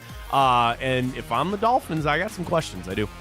Well, Bills keep their playoff hopes alive. They beat the Patriots 27-21, Yeah. Matt. Josh Allen, not a good game, but they still got the W, and now basically a win, and they're in situation. And, Matt, they can even win the AFC East still. Yeah, they can. They've just kind of been hanging around in this thing. Dude, Bailey's... Some of those interceptions, I know Bill doesn't really care at this point, he's on the way out, but how is that guy, you hear coaches say all the time, we're going to start the guy that gives us the best chance to win. How is Bailey Zappi the answer to that question? In your statement of starting the best guy for a chance to win, how is Bailey Zappi your answer, man? Dude, that's bad. Those interceptions are day one undrafted. I know he's an undrafted free, but still, bad. 3 picks. You wonder about what that game would have been had he not, because the Bills, they looked bored. They were just like, all right, we got to do what we got to do. But it's kind of the same thing. You have Josh Allen scoring touchdowns, and that's it. Can't throw the football, not throwing the football, not even running it all that effectively. I guess they're just gearing up for this weekend. I don't know. It'll tell a lot when they face Miami. That's going to have big implications there this upcoming weekend. Patriots playing out the string. What do they care? Probably tanking for a draft pick at this point. Belichick's not going to be there. They move on from it. They looked bad. I don't think Buffalo looked good. I would not be sitting here singing the praises of the Buffalo Bills. You did what you needed to do, and you move on. Well, the Chicago Bears throttled the pretty hapless Falcons. Somehow the Falcons still aren't eliminated, but they would need a lot to happen if they want to get in the playoffs. But the Bears, Justin Fields is making it hard for them to figure out if they want to take Caleb Williams or ride it out with Justin Fields. I truly think the decision is made. You roll with Justin Fields. That trade for DJ Moore seems to always be working out. You're fine, man. I think the Bears are fine. Now, it also came out this weekend that they're going to keep Eberflus. You're going to keep him and then know that he's on a short leash start the year. I think you keep Justin Fields. Falcons, sneakily, Artie Smith not going to be out of a job? Is that not his second year down there? Yeah, he's cooked. I think he's done. I don't understand what they do. I don't understand how they do it. They went to Desmond Ridder again. They're really bad. They're not good. They had that one long run from Tyler Algier that not run, but screen pass. He took it 75 yards or whatever. They got nothing going down there at Atlanta. I think Artie Smith's going to be out of a job. And he's going to be fired. And that's yet another opening for a couple other places to go. Could Belichick go to the Falcons? Wouldn't that be a little weird? Ew. Yeah, I don't like it either. I think Belichick's out of a job. I don't see any team that's going to sign up and say, yeah, I'll take him on my team. Atlanta sucks. Chicago finishing out strong. Here's the best part. They already clinched the number 1 overall pick. Carolina clinched that. We'll get to that game coming up. It goes to them. That trade is a fleece. It seems to be a fleece, and it's going to continue to be that way. So good job for Chicago. Colts get the win at home. They beat the Raiders. Raiders do cover. Raiders are eliminated. Yeah. However, a pretty solid ending to a bad start to the season there. It looks like Antonio Pierce is going to land that head coach job next year, but Shane Steichen and the Colts find a way to win, and they're looking in on the playoffs here, man. Yeah, they are. And again, you talk about a team that probably doesn't deserve to be there, but is. It makes it sound so bad when I say that. Like, yes, they deserve to be there because they've won these games. Colts are doing it in a different way, man. And especially, what do you do with Anthony Richardson next year? Like, do you keep Gardner Minshew around? Hell no. So that's what I'm saying. You just turn it over to Anthony Richardson and say, all right, yeah. this is your gig now. Okay. 100%. So then Minshew, I mean, there's teams that'll vie for Gardner Minshew services. Atlanta, you're telling me they wouldn't have? Can I get Pittsburgh? Oh, yeah, that's another good one, too. He kind of, I don't know why. Gardner Minshew seems to fit with the Pittsburgh Yinzers. It just seems like it fits. I don't know. I got to say something about the Raiders. You know what I'm going to say about the Raiders? Do not believe in Aiden O'Connell. I know that the NFL's got this facade of the dream, right? That if you get there and you play well and you can make it and you can do all this kind of stuff. And I know there's people that their job is to watch tape and they're a scout and they tell me I got my head up my butt when it comes to Aiden O'Connell. I will just tell you this. Mark Davis, I know you don't take a lot of good advice, especially from your barber, but here's a piece of good advice. Aiden O'Connell's not your guy. Antonio Pierce is your guy. He is a good head coach. You keep him around. Max Crosby is a good player. You could even try to keep around on Devontae Adams. You could try to keep Josh Jacobs if you want. I am telling you this as a statement of fact. Do not buy the fool's gold that Aiden O'Connell is. You need better than that. And again, I know some guy that breaks down film and tells me that I don't know what I'm talking about from an advanced analytics standpoint or watching the tape. I'll just ask you, is Aiden O'Connell a starting franchise quarterback in the NFL, right? I would say no. There we go. There's your answer to that. So, sorry to the O'Connell family. Great story. I think his career is as a backup. We move on from there. No Trevor Lawrence, no problem for the Jaguars. But it really was a Travis Etienne show, but they blow out the worst team in the NFL. I don't think it's up for debate. 26-0, Matt. God. The news in this game really is that the Jaguars, one more win, and they're in. Likely to play our Cleveland Browns. But beyond that, owner David Tepper of the Panthers was seen throwing his drink at a fan, and I looked up his net worth. $20 billion. That fan might be into some cash real soon. Okay, don't sue him for getting a drink poured on you. You have Come to. on now. If you have the you opportunity. know some lawyer probably called. Yeah, you would do it. You were telling me you wouldn't do it? All right, that is... You're lying. You're lying. But, like... You're lying. It's chicken shit. You know what I mean? It just is. I don't care. It is. Give me a quick $1 million, change my life, I get a little wet. I guess, but that's my point. Is there really grounds? Are you gonna scream traumatic emotional stress? I can't go to a football game anymore. Yeah, I can't go to a football game anymore. Right? I'm worried somebody's gonna pour a cocktail on me. Absolutely. I can't do it anymore. Hey, I have a back injury. That water was really cold and it hit my back. I'm selling it. I'm winning an Oscar. You're not gonna get anything. Okay, David Tepper is kind of a POS. That's again talking about chicken. I keep censoring it here. I know I'm allowed to say it, but whatever. Family show. That's a chicken move. It is. But to that point, at least he cares. At least, like, he's offended by that. But you know that you have no ground. Dude, yeah, you're the owner of one of the biggest trash dumpster heap teams that this league, and we've seen some. Lord knows we have. Do you want to know why he's really that upset? It's because they have drafted CJ Stroud. Bryce Young. Yes, 1,000%. You can sit there and rationalize it if you felt good about your franchise quarterback moving forward. You know he doesn't. You know I don't feel good about it because it's not the right move, and you made the screw up of that move. Their only way to pull this out of the fire is to go to Jim Harbaugh and say, you have a number in your mind. We'll surpass that number. Here is a butt load of money.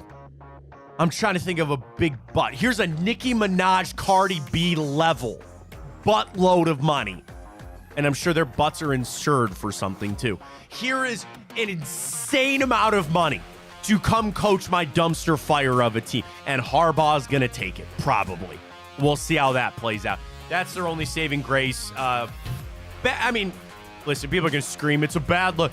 I don't understand why the owners are in the box, like they're close, to the fans and all that kind of stuff. But sit back in the suite, man. Don't get, especially when you're on the road. Sit in the back of the suite. Don't get close to the fans. You know they're going to be barking crap. And you want to know what? That fan probably deserved it. They were probably turning around talking smack. It's what happens. It's what happens. I think it's a little to do about nothing. So what? Again, I'm not anti that guy trying to go find a lawyer. You know the Tim Misney of Jacksonville called that guy. Oh, yeah. And he's like, hey, man, I'll get you a case here. In that realm, yeah, I'd be like, dude, as long as you do all the work, I'm not paying you. So you got to take this case and only make, they'll get a fat slice of that and all that kind of stuff. Much to do about nothing. But David Tepper knows his team is a dumpster fire. That's why he threw that drink. CJ Stroud returns for the Texans, and they get a win over the Titans. The news here is that, of course, now the Texans are looking into the playoffs as well with a win in Week 18. And for the Titans, pretty much the exact opposite here. Rumors that Mike Vrabel really is in a hot seat. I don't even know about hot seat. If I'm him, I'm like, dude, get me out. Yeah, get me out of here. Get me out. So could see a lot of change in Tennessee here next year. I thought and I know Will Levis got hurt in that game. They had to turn it back over to Ryan Tannehill. This was the defensive game, man. Will Anderson, a couple of sacks. They had that strip sack fumble return for the touchdown. Titans are booty. Like, they're bad. They're really bad. And if I'm Mike Vrabel, that's the other problem with the Titans. It's some of these teams that you look at and there is no bright future, right? If you're a bad football team, but at least I can grab onto, I got this guy, right? Who do the Titans have? Seriously. Derrick Henry's not going to be there anymore. I don't think Will Levis is the answer. Ryan Tannehill's gone. Derrick Henry. Hopkins is like that is, and trust me, the Browns have been there for a long time. It's not just your team is bad and you don't win. It's you have no path to winning. Right now, it is so desolate. You are just roaming the desert of mediocrity in the NFL, and there is no water in sight. There's no help in sight. That is the Tennessee Titans. They got jack squat nothing going for them. And I'd move on from the coach, and somebody will take that job. I mean, Vrabel will just probably, dude, I'm better than this. I can coach better than this.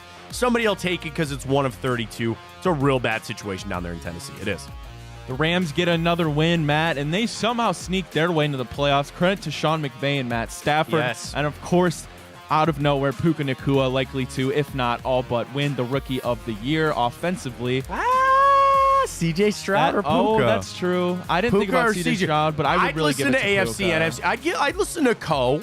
I'd listen to Coe. I think true. they both deserve it. I mean, Stroud. Here's the thing. Stroud people etched it in their mind already.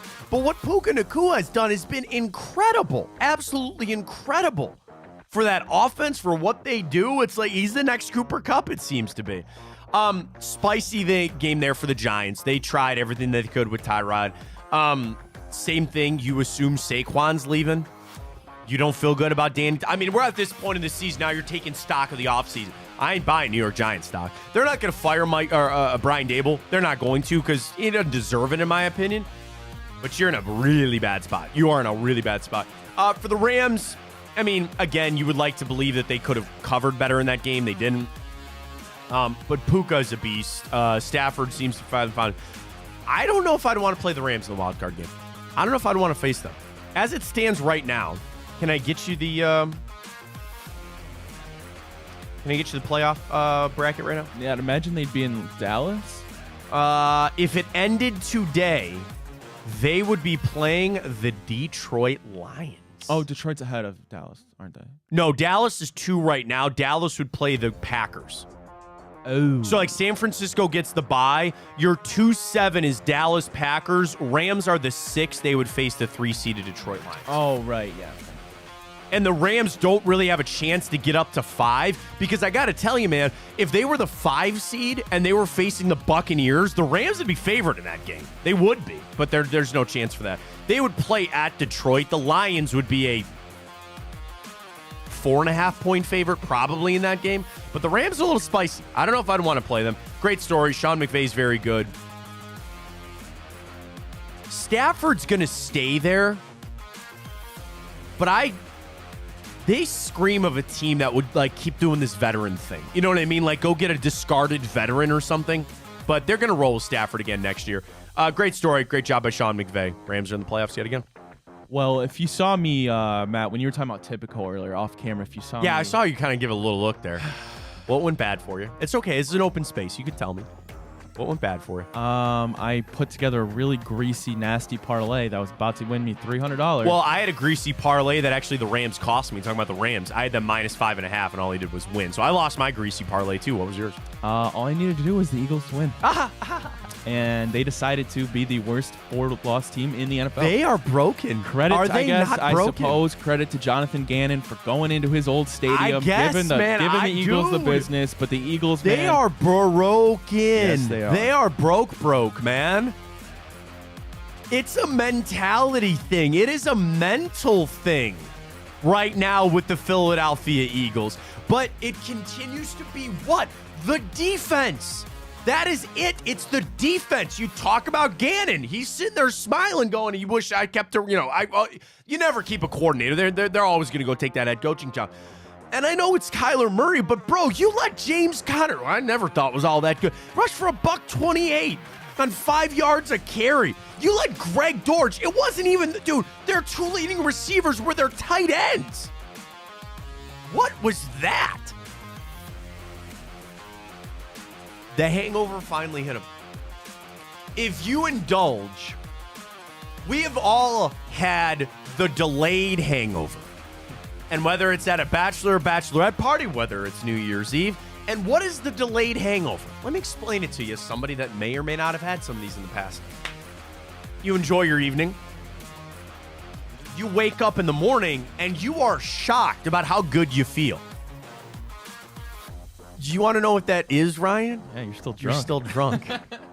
And then about 2 o'clock in the afternoon, that anvil straight out of Wile E. Coyote just drops on your head and you go, I want to die right now. It's as soon as I eat in the morning. Well, it's or like, in the afternoon. Once I eat, get a meal in me. But that's what you it's do. like, You're like, all right, yeah. I got to eat something. I got to drink something. I got to do all this. And then that anvil just drops on your head.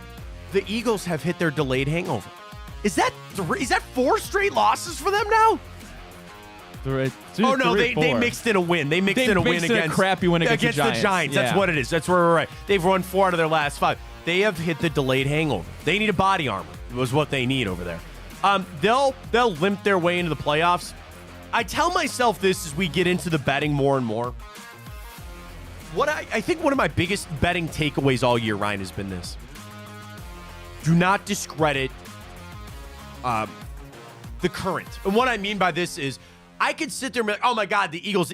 No, look at who they are right now. Look at who they are. And you want to know something I'm doing a lot more? Their last 3 games. Tell me what they have done in their last 3 games. That's all I really care about. Should have known. I'm sorry about your greasy parlay not happening. I feel really bad about it. I'm sorry. All right. But it happens. And because the instantly go, oh, the Eagles will turn around the playoffs. They'll be just fine. I don't know, man. That defense is broke. Well, the NFC South is going to come down to the wire as the Saints beat the Buccaneers. However, I still think it's the Bucs division to win here, but Baker's going to have to turn it up. And we all know the question going to be next year for the Bucs is if they think Baker is going to be their guy long term. I think they've already here's my take. I think they're already too far down that path. You know what I mean? Like, he's shown enough. There's been reports out that he is going to stick around, and you could do a lot worse. Like, is Tampa really a destination? Do you want to go get Jimmy Garoppolo? Do you want to go get Kirk Cousins? I'd ride it back for Baker. The problem is kind of what we all saw with him. He just, a couple interceptions. It really wasn't him. They couldn't run the ball. Rashad White was not a factor. They locked down Mike Evans relatively. Kind of locked him down there. Yeah, man, I think they're too far down the hole. They're going to stick it out with Baker here. They'll make the playoffs. I guess you want to look at it for the Saints that this was a must-win game for them. They tried to pull out all the stops there. Here's the crazy thing, dude. The Saints really should suck. Like, really, they have an electric defense. Offensively, they have all those weapons, but they never use. I really think the Saints are above a level. I think Dennis Allen's going to have a job. I do believe that. I can't get a vibe on the Saints. Good win for them. Try to keep things spicy here. And certainly games that we'll be watching this weekend that have a lot of impact. Yeah, well, the 49ers, they throttle the Commanders. No shock there. The news there, obviously, is they lock up that number 1 seed in the NFC, and they will have a first-round bye. Yeah, and I mean, you would like to say maybe they should have beat them worse than they did. They Sam Howell, like Jacoby Brissett got hurt. They had to go back to Sam Howell. Nothing really there. I guess a get-right game, after that loss last week for the 49ers. Still very dangerous. They get that number 1 seed. They'll sit everybody this week. Nothing real splashy here. I know they had some injuries. Christian McCaffrey left the game, but they're going to get everybody the week off. Sam Darnold to start. He'll sit everybody. Good for San Francisco. For Washington, they'll be looking for a head coach. They'll be looking for a quarterback. Can I ask just one thing of Josh Harris and the crew down there in D.C.? Let my guy, Scary Terry, get him out of there, please. For the love of God, don't let him waste away there. Get Terry McLaurin out of there. He's their only good player anymore. As an Ohio State fan, frankly, as a guy that I'd love to see on the Cleveland Browns, can you let Terry McLaurin go, please? I'd really appreciate that. Set him free. Set our guy Terry McLaurin away. Set him free, please do. Steelers just refuse to die, Matt. They get a win in Seattle, put up 30 points, which is honestly pretty impressive. Oh, wait, all things considered. But I do think that game said a little bit more about Seattle than it did Pittsburgh. But Pittsburgh still vying for the playoffs here in the final I mean, that's the game you finally are waiting for from Najee Harris. Couple of touchdowns. They ran the football. Again, it's exactly what you would think the Steelers to do. For Seattle,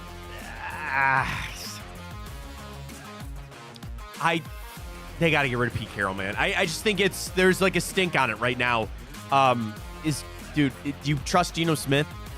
I kind of thought that this would be a downturn year for Geno Smith after all the hype last year. He didn't play all that bad. 290, a touchdown, no interceptions. I mean, it's just the defense, I think, for Seattle, too, is not quite the same. Seattle's like this fringy team. Like, this is one of my new statements here, my new word for 2020. Fringy. They're a fringy team. They show up. Sometimes they don't. They lay an egg. I think Pittsburgh is fringy. Like how they did it with Mason Rudolph. They already made the declaration this week. They're not going to go back to Ken Pickett. Probably the right call there. Be nervous, folks. Pittsburgh is just a quarterback away. We don't want to believe that. You don't want to think that. I'd like to think Najee Harris is crap. I'd like to think their offensive line is crap. I'd like to think George Pickens is a head case and not good. The fact remains that Pittsburgh is a Kirk Cousins, Derek Carr, Jimmy Garoppolo, Russell Wilson away. Not Russ, probably not. They're a quarterback away. They're a decent quarterback away from a contending team again. Be scared. Watch what they do this offseason. Because I got a really strong gut feeling they ain't running it back with Ken Pickett and Mason Rudolph. That's not happening. They're going to go get a quarterback and be afraid if they do. The Chiefs win the AFC West, for what seems like the 900th year in a row. Congratulations. Just lay it up. The one year, every year, everybody goes, oh my God, the AFC West. Oh my How about God. them Chargers, right? Oh, gee, just on a platter. handed it up there to the Kansas City Chiefs. Yeah, but Matt, you talk about what these teams have done the last 3 games, and while Kansas City did get the win, they just can't seem to put the ball in the end zone like we've been accustomed to. And if I'm Kansas City, I'm kind of nervous going into the playoffs here, even though they will be an Arrowhead for the first round. That's what I'm saying, man. You still got Patrick Mahomes, and I know that it's not been the same. The real bigger story is Kelsey. He has fallen off a cliff. Like, and I didn't watch all that. I watch Red Zone, so I see games here and there, but it's like they stopped throwing to him is what it is. Do you want a harebrained take? Do you want a lunacy take here on the Kansas City Chiefs?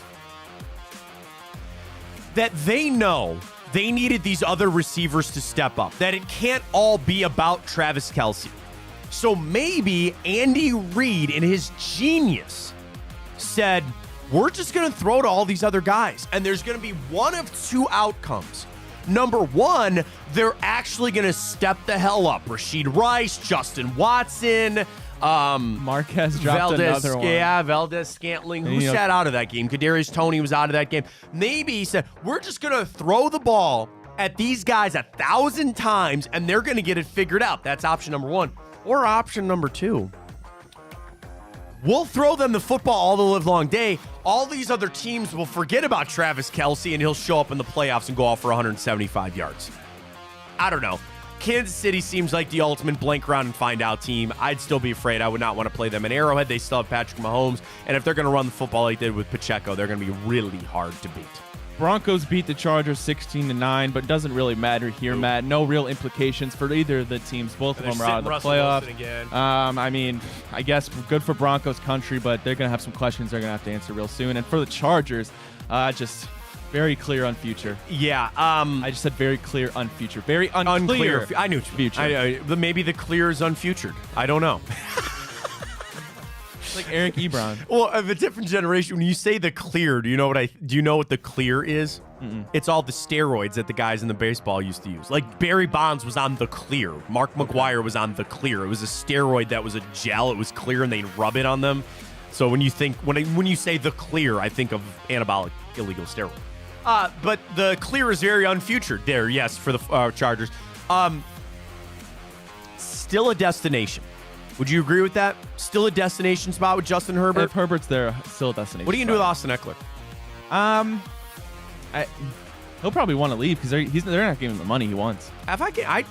There's a world I give him the money. Here's the world for the Chargers, and what you could probably try to go to sleep in now in LA if you're worried about it. Bosa got hurt. Got guys in the secondary that got hurt. You lost Mike Williams. All those guys are going to come back. Justin Herbert will be back off the finger injury. You live in a world that your team is still built. You just got bad luck this year. You find the right coach, you find the right coordinator, and you can maybe turn things around there. For the Broncos, they're just, what are you going to do? They'll cut Russ post June 1. The thing is, they still got to eat so much money. Who's going to go play quarterback there? Is Sean Payton a guy that a free agent quarterback would feel like, man, I really want to go play for Sean Payton? I don't know. You know what? We don't have time today to do it. We need to do the quarterback carousel sometime this week and go who needs one and who's available. And like the list of available, Garoppolo, potentially Derek Carr, Kirk Cousins, and then sit there and go, who needs one? Pittsburgh, Denver, Minnesota. Like, we'll do that someday this week. We can't do it today, but we'll do it someday this week.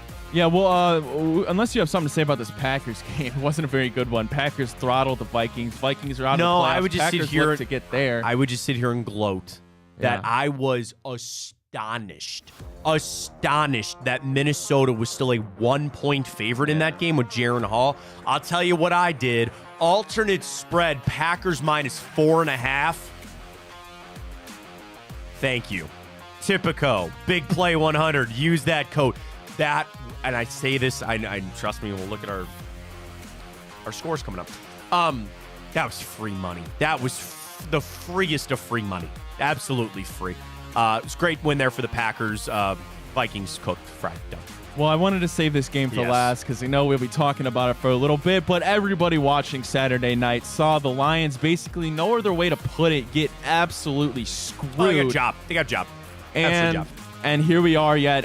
It seems like, Matt, it was almost the cherry on top to what's been an absolute tumultuous season of officiating here in the NFL. So, how Shakespearean is it that at this point of the season, you have the biggest blunder? It literally is like a play. You could not write a movie any better than this, that the climax of the season, what comes after the climax in a movie, Ryan? Falling action is what it's called. I am a film minor, by the way, from Baldwin Wallace University College. Perfect timing to have just this monumental is what it is. What? And I know they already took Brad Allen and his crew out of the playoffs and all this other kind of stuff. I laugh because it wasn't my team. I don't really care. People could scream about, oh, it could happen to you or could it not. I don't care. Like, I'm watching the world burn. I love it. This is great. I love the NFL having to answer for this. I do feel bad for Detroit, but in reality, I don't care. What do I care? I don't. Here's the thing. I said this earlier. I know it's a little crazy, but I got to say, that is on Dan Campbell. That is on, don't run that play. I've not seen this anywhere. I start with the base level that those officials should be fired. You were not paying attention in a job that the number one requirement for you is to pay the hell attention. And you didn't. That is a fireable offense. And I'm sure the NFL is gonna discipline these guys. They didn't do their number one priority of their job. They got duped. They were not paying attention, okay? That is number one. I say that to say all of this. Dan Campbell, don't run that play. And I know your comeback would be, well, the officials need to do their freaking jobs. I want to run this play. I should not be held back on what the officials are doing or not. Here's a memo to all 32 NFL teams, including Dan Campbell after the game. The officials are idiots. Remember that. You want to run some tricky play, and I know Dan Campbell said, I told them before the game, just start with, they're going to screw it up. Take it out of their hands. Don't run that play there, knowing that they're probably going to screw it up. And lo and behold, what did they do? They fucked it up. They did. Bad. But people this morning, I think, are missing, or even just on Sunday, or, as I talked about the last couple of days, I'm putting a little bit of that on Dan Campbell and Ben Johnson. Don't run that play. Now, that wasn't a playoff game. Let's also, this is the new lightning rod in the NFL. People get it, and there's fake outrage. There's a lot of fake outrage going around. That's why I said I don't really care. I really don't. It was fun fodder. It's fun to sit there and complain about. And yeah, the Lions are freaking. You guys are in the playoffs. Who cares? And there's a bigger issue with the NFL. Now, can I be transparent with everybody for a minute? I lost money on that game. Not a lot, because I don't bet a lot, pizza money, but I lost money on that game. So yes, I could technically sit there and be outraged. Now, to be honest with you, I lost money when they scored the touchdown, because they weren't going to cover anyway. My only hope was that they were going to go to overtime. Dallas takes the ball, scores a touchdown, and then they stop him. Didn't happen, whatever. That's the life of absurd. But my whole point is, I don't really care. The NFL, they have to care, and they've got to get this kind of stuff figured out because, yeah, there's sports betting on the line. There could be a playoff game. I guess that's where it could have been this. It could have been a Super Bowl. It could have been a win and get in playoff game type of thing.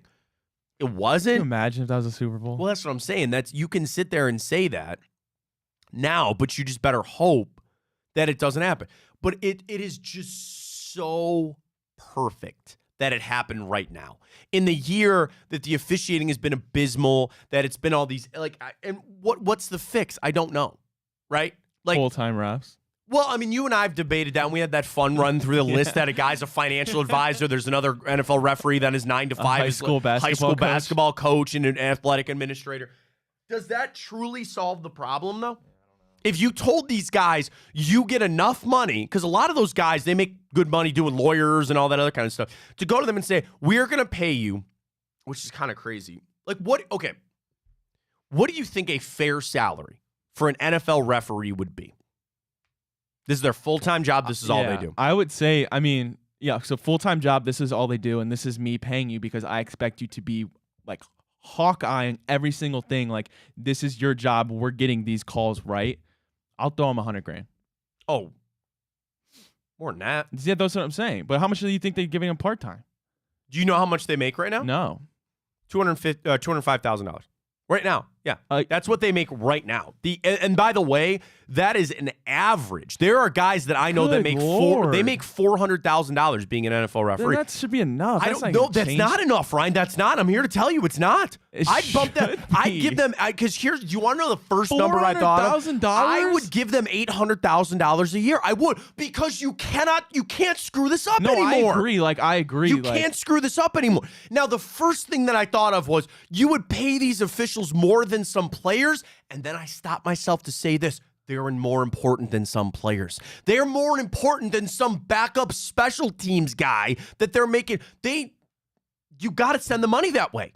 The money solves most problems here. I think it solves this problem. You make them full time and year in. But here's the thing.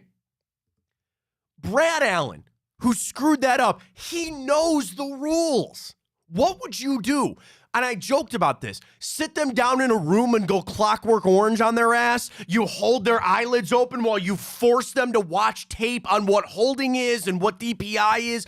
Does that actually solve? Because you could do all of these things. You could hammer them over the head with the rule book and just beat the hell out of them of what it is. You still have to implement it on the field. You get what I'm saying? Brad Allen knows the rules, and he still screwed it up in the moment. Screwed it up. And here's the other thing. Do you know what's going to happen? This is going to be a giant point of emphasis. I want you to remember that phrase because that is something the NFL does a lot of. Point of emphasis. And a couple of years ago, the point of emphasis was holding. This year, point of emphasis, defensive holding and illegal contact. And you've seen it go out the butt. What is this now going to be? Oh, a point of emphasis on players marking themselves as eligible? How often does that happen? That's my fear. That's my fear. It's that they will become so singularly focused on this one really kind of minute and stupid thing. This happens maybe, twice a game? If that? It just happened to be at this moment. So, if anything, if I'm the NFL, I go, you know what? That actual play is not the issue. Put that aside. I don't want them to start devoting all their time to saying, how can we make players marking themselves as eligible better? Don't worry about that. Worry about your officials. Sit down with your officials. And here's a tough conversation with Brad Allen. Bro, what really happened? Seriously. What really happened? Did you not hear him? Or, and maybe you need to do this in a quiet room with no cameras, and maybe with just Raj. I don't know. Ask him the real question. Did you hear him? And you just didn't react. Because, okay, and I apologize because we have not given full context of this, Ryan. So here's what happened. They're going for 2 to win the game. They bring in an extra offensive lineman. Taylor Decker, who is their left tackle, you can see on the video, walks up to Brad Allen and allegedly told that I am eligible. You see when they do this move on the field, this player is now eligible to catch a pass because linemen aren't supposed to be unless you declare yourself eligible. But then also Dan Skipper, a backup offensive lineman, came in. He did not report as eligible because he had to take over for Decker. They throw the play, Decker catches it, and they say illegal touching. I think it's this, right? Illegal touching. Or that's loss of down. This, illegal touching. You're right. Thank you. Because Decker, according to Brad Allen, did not declare himself eligible. Now, here's the other kind of smoking gun in this. They never announced Dan Skipper as being eligible either. I missed that. Did they say that? And then Brad Allen comes out and goes, no. Skipper said he was eligible, not Taylor Decker. And then Taylor Decker says that's lie. He goes, I did it exactly as I was supposed to be coached. Dan Campbell about blew a blood vessel in the game after freaking out about it. I don't doubt that the Lions practiced this, knew that it was of a legal system and a legal play. So why would they not execute it that way? That's my biggest question on it. The answer is Brad Allen screwed up. You know that. I know that. He knows that. And the NFL knows that. How do you avoid that? I don't know. I don't think making them full-time. Okay, this is going to sound really bad, and I apologize, but it is what it is. It does not fix airheadedness. It doesn't. It does not fix a giant brain fart. And that is what Brad Allen did on Saturday night. Giving them $800,000 a year to be full-time referees doesn't fix that. And the other thing, that's not a guy that's like his first year refereeing. He's a veteran-laden NFL referee. Screwed it up. Did they announce the Super Bowl crew yet? No, they won't. They don't do that until like later in the year. So what they do now is, of all the crews that they have, they get graded out, and then now they'll pick their playoff crews. Now, the Super Bowl crew, I'm shooting from the hip here, they're almost always work 2 other playoff games too. Because if like you're the best crew, you're going to work 3 playoff games, usually like a wild card game, maybe in a divisional game. I don't know if the teams always do the AFC or NFC championship game, but you'll get a couple of series or a couple of games, and then they'll do the Super Bowl as well. They rotate that on through. You got to be veteran. You got all that kind of stuff. He's out. I mean, here's the thing. Brad Allen's going to be out of a job. Like that massive a screw up, it's borderline going to cost you your job. Now, we've had conflicting things with referee. Every time I see Terry McCulley, every time I think a bottle game. That wasn't a screw up as in you didn't interpret the rules right. That was they apparently buzzed down for the replay, and then the Browns kicked the extra point, and then he came back after, and everybody wanted to kill him. Every time I see him, he angers me. But the thing is, like, I don't pretend to know what it's like to be an NFL referee and how hard the job is, but here's the thing. It is your job. Can't do that. Grand scheme of it, I don't really care. Like, am I wrong, Ryan? Do you think there's a lot of fake outrage with this? Yeah, I mean, it's the a fun cool thing to hate on referees It's right the now. thing to hate on in the NFL but right now. But if you're outside of Detroit and you're not a right. Lions fan, you don't care at all. I don't care. I if you would have sat here, tell me who would I want to win, I would have picked the Lions. Do I really care? No, I don't. If it happened to the Browns, I'd be the first one up in arms. Trust me, we'd be freaking out. Marching to Goodell's office. But but it's a matter of the sport. It's unless you find a way to fix it, which I don't even know if that's really possible. It's just the nature of the sport. So it's kind of maybe a sad reflection of our society that people have fake outrage for things that they really shouldn't care about. You know what I mean? Like, and let's talk politics in today's day and age, but it is what it is. Well, when people care about that Taylor Swift ate chicken fingers for lunch, people are going to worry about the craziest things. Is that a thing? You don't remember that? Oh, There were pictures of her in the Chiefs lounge. I thought you meant like this weekend there was something else. Like they're like, God, I could go for have some good hour chicken. conversations about what Taylor Swift had for lunch. Best chicken tenders. Chick-fil-A, Raising Cane's. I don't get the tender. I get the sandwich, but it's Chick-fil-A. It's not even close. I might go there for lunch. It sounds delicious. All right, let's. Wait, do you want to do time hop real quick? If you think you can run through it. The only thing I was going to bring up that really mattered. Well, okay, there's 2 things that matter. Number 1 year ago today, DeMar Hamlin. 1 year ago. Crazy. So I'm happy that he's also doing well. Donovan Mitchell, right? That was the same night when Donovan scored 71, right? Was it? Yeah. I'll believe that. Was it? Yeah. I think it was. You're right. Oh, my gosh. Good. So here's the thing. I didn't have time hop done, so I had to put it together today. So Donovan scored. All right. The other one is 2 years ago today, Antonio Brown. Remember when he ripped off all of his stuff and then he had to go get an Uber after the game? That happened this day, 2020. Yep, that's what it is. So I had a bunch of bowl games, other stuff, but yeah, that's a quick time up. All right, let's get to our 2 for Tuesdays. 2 questions, 2 answers. As always, first off, call your shot. National championship, Washington, Michigan. Got a lot of Ohio State fans, I think. 63-37. People are going with Washington. That's such a lie. I mean, Michigan rightly favored. I will not. I will donate that $20 to Tipico if needed. I'm gonna take Washington all the live long day on that. I mean, they've been proving us wrong all year, so. Well, I mean, and Penix was outstanding in that game. Yeah, he was. I mean, he was really a lot of fun. I was kind of shocked. I mean, I felt a little conflicted because I thought Texas would be able to put up the points, and they did. But it was a fun football game. And then the second one, 2 for Tuesday. Do you prefer going in or staying out on New Year's? Staying in 90-10.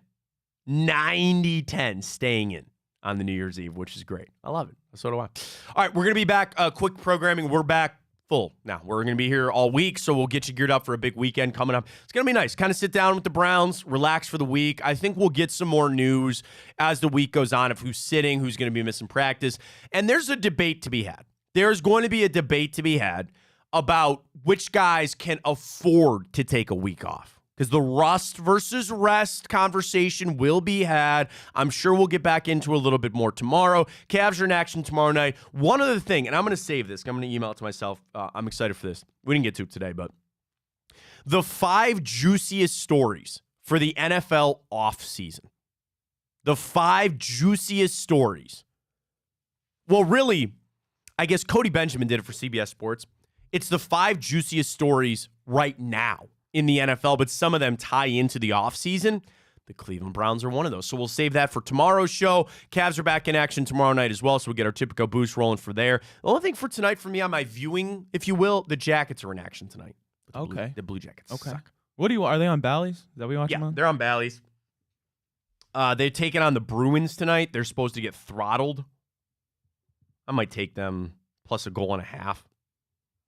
I don't. That's why I got nothing Who's the on my best team bet. in the NHL right now? Do we know? Don't even know. It's the thing. I'm not an NHL fan. I'm just a Blue Jackets fan. Okay. I just watched them. Rough go of it for my Jackets right now. But nonetheless, that's pretty much it for our betting. I'm done with college basketball. Done. I never got started with it, to be honest with you. But we'll see. Great stuff today. Appreciate everybody joining us. We're back in the new year. Chico, 12 to 2 today. Is it Tuesday? Yes, it the is. bald, boom. Bald, bold breakdown? Yep. I always had beautiful because I think Nick Shook and Chico are good-looking guys. The bold, bald breakdown is today. Not many of them 12 left. to 1. We only got a couple left. So it's Nick Shook in for the hour with Chico, looking back on all the Browns, but also I know they're going to talk a lot of NFL around the slate. Shook is somebody you got to listen to. Coming up at noon with Chico. Big Play Channel, Chico Borman Show on Twitter and on YouTube as well. It's all over wherever you need it. So we're good for today. And then tonight, Josh Marie on the return. And I think that's it for our shows today, right? Yep. There it is. So follow us at Big Play on Twitter, on YouTube, Facebook, all over. Folks, first showdown for 2024. Appreciate everybody joining us as always. We're back tomorrow. Same bat time, same bat channel. For Ryan Tyler, I am Matt Fontana for the first time in 2024. As always, take it easy.